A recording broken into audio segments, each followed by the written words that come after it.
Very interesting. Oh, what a surprise. We saw you here. Mama, what are you doing here? Oh, this, a family meeting.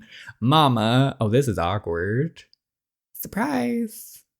Yes, today we are back with the next part of Only Pretend. If you have not seen the other ones, go catch up on those. We have been learning interesting tidbits about Cerese's past, about her mother's past, about the brothers. Please go follow the amazing author Charlie Seb. Subscribe if you haven't already. And without further ado, let's start the drama. I'm confused. I think there was like a bonus scene maybe where she shows up at his house. I don't remember though.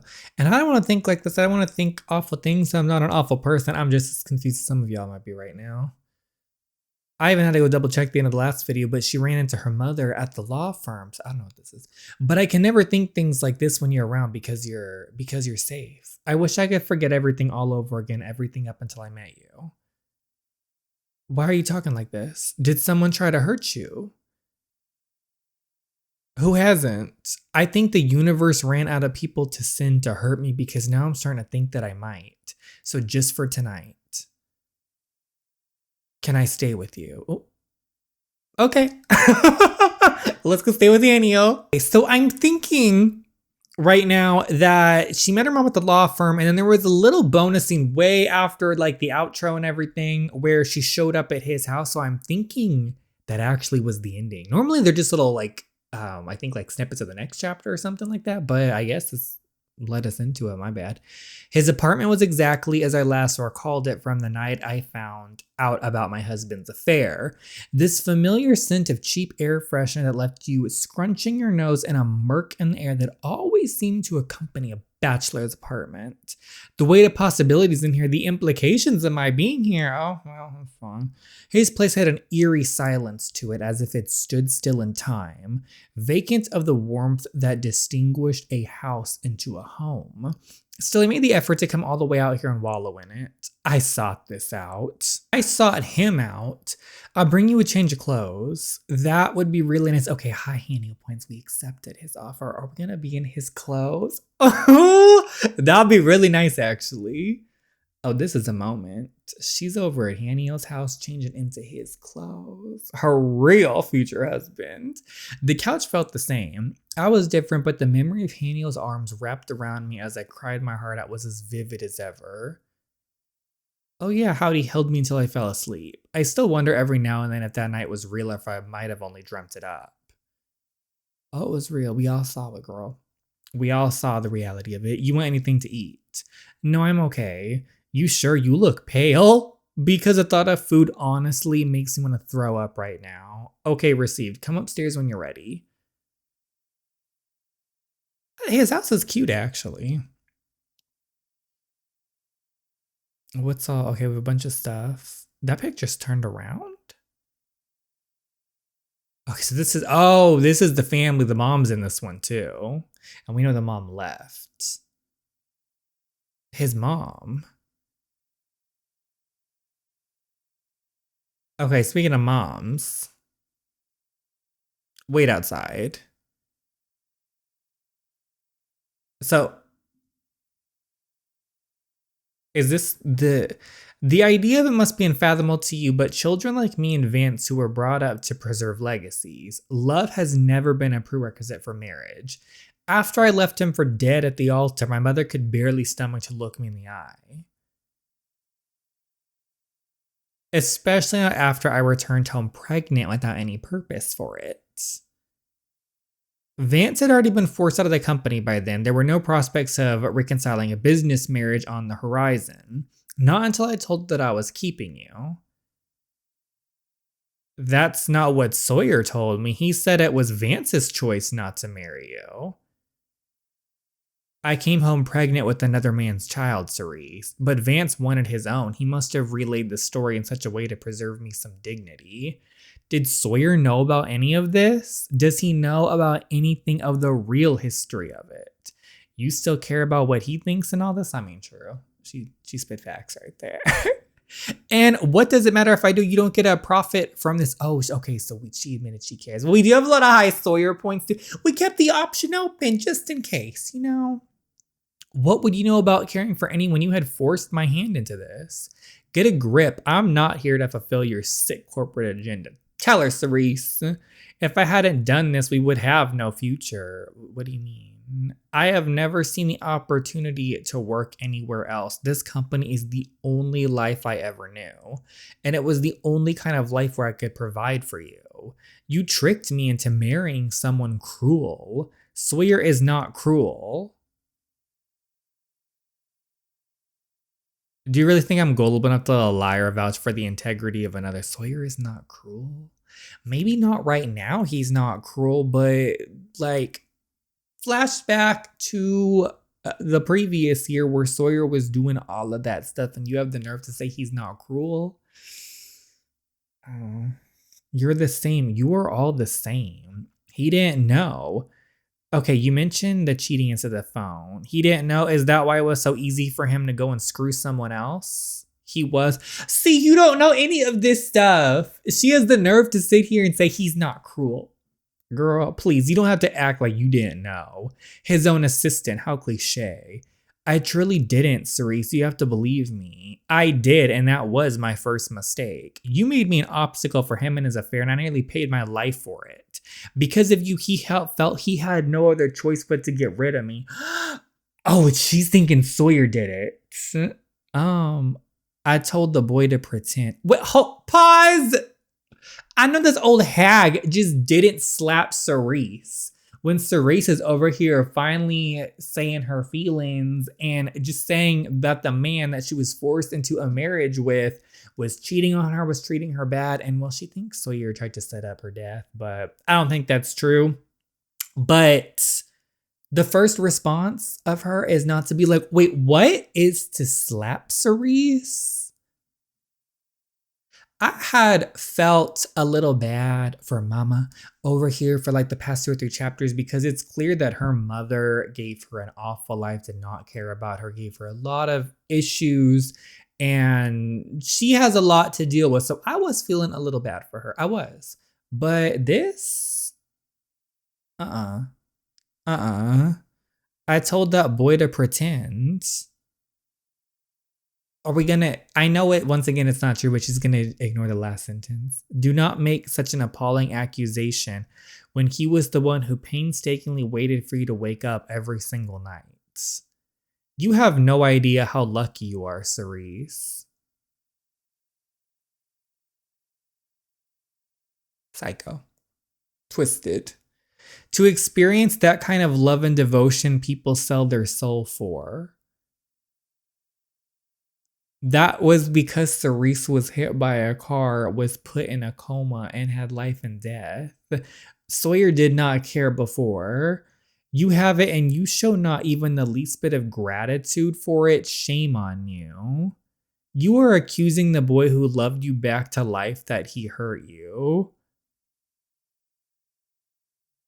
That I didn't experience anything. If he ever loved me, then it was only when I was still half dead. Don't project your twisted need for male affection onto me. Sawyer's pity isn't something I need to be grateful for. Exactly. It's not my fault you decided to run away from Vance, but why did I have to pick up the slack for it? You think marrying a man I didn't love was somehow my responsibility?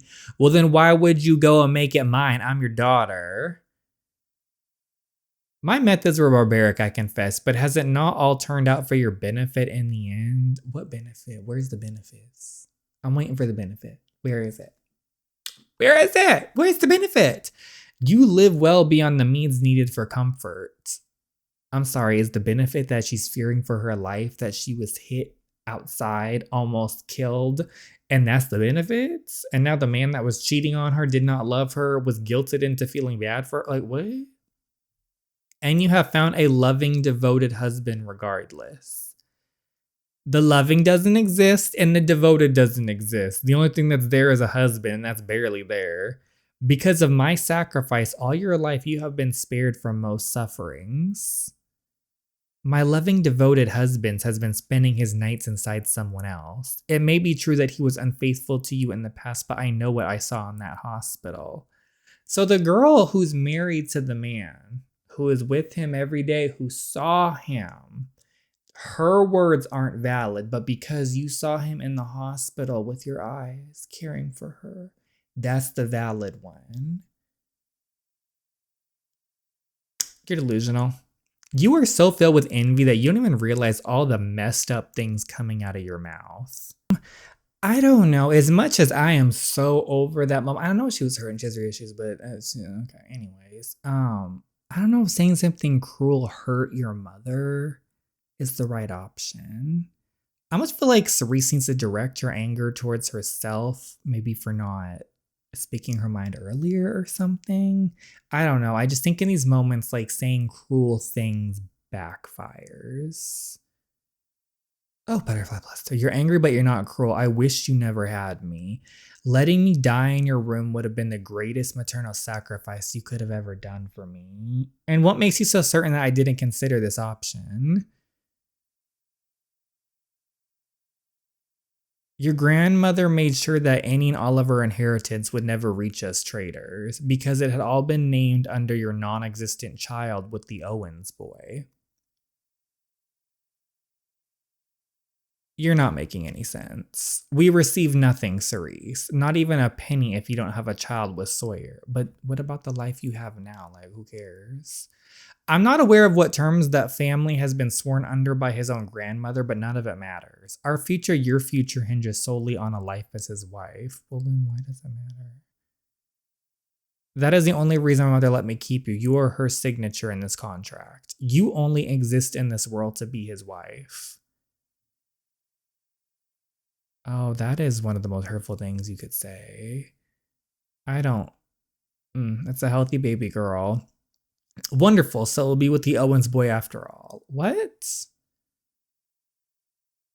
Doctor, could you give us a moment?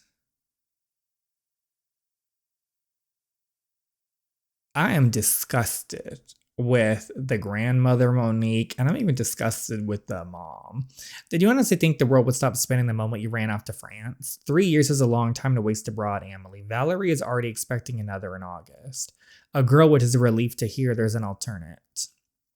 But you are having a daughter, so logistics are nothing to fret about now. And Sylvia agreed to all this to try and buy me out would have been to make an enemy out of me. Sylvia knows better than that.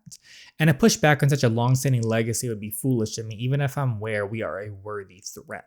This is quieter. This is a bargain bound with blood.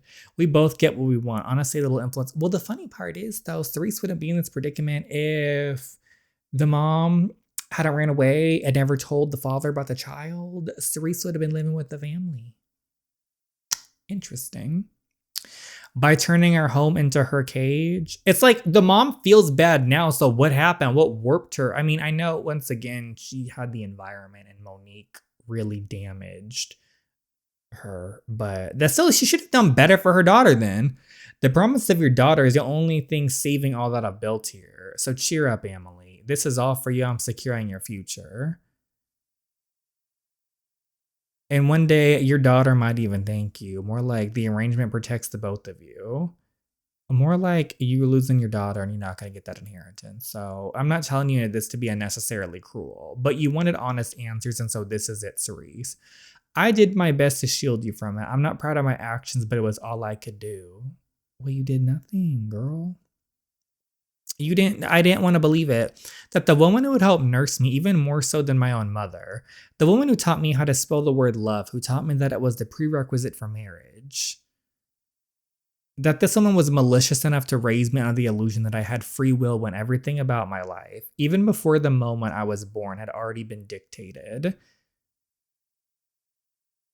I only exist for Sawyer. I feel so bad if Cerise is finding all this out. On whose terms? Cerise, where are you going?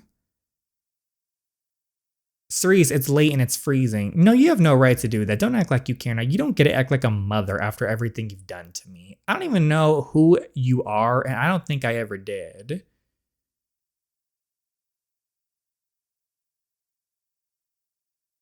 Do not look at me that way, Joe. You are a chauffeur, nothing more. Forget everything you heard and saw tonight, what little of it you did. That's a familiar sentence. Oh, get her, Joe. Get her. And what are you going to do? If you're referring to what I think you are, open that mouth again and see what it earns you. Oh, I will. I am not below anything, especially not after tonight. Without my daughter, I have nothing left to lose. You seem to care about Cerise and Ernest, so I can call your bluff. You know better than to tell. This is your first and final warning, so it would do good to carve those words deep into your memory. The other thing that's going to happen to you, woman, is you are going to end up alone with nobody. That's what's going to happen to you, and you're going to sit there and regret everything, and it's too late. So she would never look at you the same. These people are so messy. You can change in here. Poor Cerise.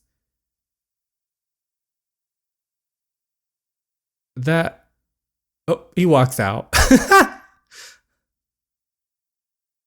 Okay, so let's spend some time with Haniel, her safe place.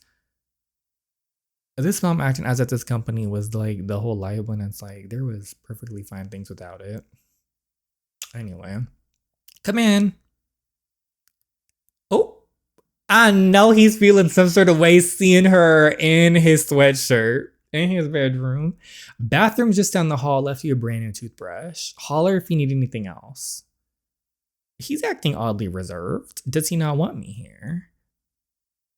I'm gonna apologize for our intrusion. I'm really sorry for bothering you. I never said you were. Yes, but you're clearly very guarded about me being here. You could have made up an excuse, turn me away at the door. I don't know, call out his mixed signals? We don't want you to sugarcoat things. Hey, no, I can't read minds. If you don't want me here, then at least have the decency to tell me. I should have known it was a mistake to come. No, Cerise, don't. Then why are you acting so restless? It's only me, Watson. I think... Yeah, it's only you. That's the problem, Cerise. You're my problem. Oh. This is the moment, hey. Oh, you say you're sorry for bothering me. And you say you can't read minds, but I call bullshit. Haniel. You want to know what I think? I think you know what you're doing. Oh, this isn't just all on my head, right? Oh, he's getting impatient to have you, boy. We want you too. We ready to ride you. Okay, smart girl like you always running back to me. Smart girls like you know better than to do that. So this has got to be something else. You're not making any sense, girl. Don't act like you don't know the truth. You've been feeling that way too. I'm not the only one dodging a question here. When are you going to start being honest with me from what you really want from me? Oh, there's a title. You only exist in this world to be his wife. Oh, girl. We're going to pick our own pathway now. Sawyer doesn't own me. Like hell he does. I don't belong to anyone, not to him, not to my mother. I can decide a life for myself. Exactly. I have free will. I have autonomy. You should go to bed, Cerise. How about we get in your bed? Should. The one word my whole life has always seemed to revolve around. Everything has always been around shoulds. What I should do, who I should be, and with who. Oh, she's going to take charge, I think. But this would undoubtedly be my own choice. Nobody else decided this for me. This little dividend time was completely and undeniably mine. What are you going to do, girl? Often I found myself comparing Haniel to Sawyer as if my husband had somehow become my metric for love. Let's not do none of that. In a sense, he was. As far as love went, Sawyer was all I knew. No relationship of mine had ever crossed thresholds the way ours did. None had ever come close to anything as real as it, even if it was all in my head. For a fleeting moment, our marriage felt real, and F it if I didn't miss it. I missed that ignorant bliss, the belief that I actually had a right over someone else's heart. You should. Oh, she went there. I missed this, the way my chest softened when my exhale became someone else's. Anyhow, oh, she's kissing him. I missed it so much I couldn't stop the urge to recreate it. A quick remedy for my heartache. At the first touch of Haniel's lips, I remembered the taste of someone else. Let's not think of a Mr. Smoker over here. I remember the taste of cigarette smoke and the freedom of it I now envied. How easily it could have atomized in the air and erased all evidence of the filth left in its wake. How he inhaled so careless. Let's not think of this man. Let's think of Haniel. If only Sawyer had been so merciful with me. I mean, Sawyer lost his chance. He did all that, but then Haniel's harsh grip finds his way around my wrist, and the touch is so rough, so rigid and foreign that I figured it meant his disapproval. A pang strikes through my chest when his lips don't follow after mine. I messed up, didn't I? Little bit. Oh, not the low battery? Little bit. You're upset. That obvious? Oh, their first kiss. It was a moment, but also not the moment. Oh, wait a minute. Who told you to stop? Okay, never mind. I thought he would. Oh, he's going for it. Oh, he's attacking like a beast. I thought he wasn't into it. I was wrong. Oh, there they go. Oh, I thought that was someone else's hand for a second. That scared me, but it's not. I'm married and aren't you still? Girl, you're saying you're married after you threw yourself at him a second ago? Okay. Neither one of us is in love, are we? Still, this isn't cheating. You don't owe that jackass of a husband nothing. Not your loyalty, not your honesty, and not even an inch of you. Did he lie though? I saw that shrine in your living room. Doesn't this kind of stuff weigh on your conscience? I don't believe in any of that. It was all my dad. Do you? I never really grew up around any religion or idea of it. Then what do you care if I go to hell for taking someone else's wife? Oh, okay. Why would you say it like that? You're the one who kissed me, Owens. Oh, this is a lot. Sorry, didn't mean for that to slip out. Bad habit. Is it only fun for you because I'm married? Do you really have to overthink everything? Thought you came here looking for a distraction. I came here for your company. You're not a distraction. I don't know which one. You're not a distraction. You're not just a distraction. So then what am I to you? Because I sure as hell ain't staff anymore. And I don't know what kind of friends you've had, but I don't go around sticking my tongue down mine. My body has never been at greater odds with my head. This poor girl's overthinking everything. Just a second ago, she was sitting here throwing herself at him, and now she's overthinking this. I had never heard nor seen Haniel like this before, never so filthy and self-assured. If not for the guilt that I just cheated on my husband, I think I could have even admitted that I liked it. This is all so wrong. I mean, putting aside the right or wrong of the situation over the fact that she's married, let's not forget everything that Sawyer did in the past. So, anyways, do unto others as we want them to do to you or some bullshit like that, right? Well, isn't this just us returning the favor? Well, you know what? We're just going to move past this. I don't think that's how the Bible works. What would you know, little skeptic? And we've already broken all the rules anyway. I mean, it's fantasy, so we're just going to enjoy it as is. If I'm already going to hell, what's a few more? Oh, not the phone ringing. This action will have consequences. Ignore the caller. Oh, I'm scared if I ignore the call. I'm scared about the consequence, so maybe I should answer it anyway. I'm so scared. What if it's something important? That's what I'm scared about. Hello? Oh. Cerise, where are you? Making out with another man, you know. This normal day. Do I need to come pick you up? No, sorry. I forgot to text you that I'm spending the night at Mama's. You are? Why? What happened? Nothing. We had to talk about some things. I love how the roles are reversed. Now, after all the pain he put her through in season 1, he's getting it all back to him now that he's getting feelings for Cerise. All right, you need to ride home for tomorrow morning. What time should I swing back? Oh, Haniel's playing over here. Oh, Joe can drop me off. Don't worry about it. You can sleep in. Are you sure? We got Butterfly. You're cutting off, I think. Oh no, he tripped. Seriously, don't worry about it. Enjoy an apartment to yourself tonight. Is he okay though? He looked like he took a fall. I can sleep on the couch again, girl. You just were sticking your tongue down his throat. You know you're gonna sleep in his bed, right? Like, nah, you stay here, I'll go. In sheets that smell like nothing but him, I could live without the torment. Don't even put up a fight, just take it. What an experience. Oh my goodness. This was so much to take in, y'all.